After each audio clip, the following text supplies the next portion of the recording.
I am Jordan's Process. This weekly blog is all about insight regarding entrepreneurship and especially for us to future engineering.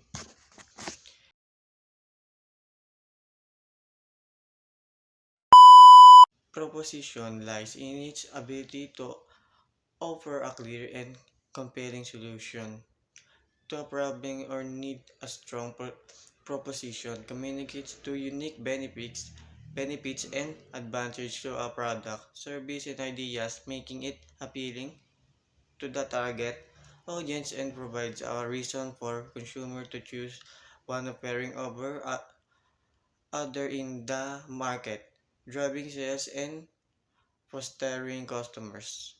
Loyalty at well-defined proposition also guide stat- strategic, strategic decision making within organized, helping them focus resources and efforts on delivering what truly matters to their customer. Overall, a compelling proposition adds tangible value value by addressing specific needs and delivering meaningful outcome for both businesses and consumers.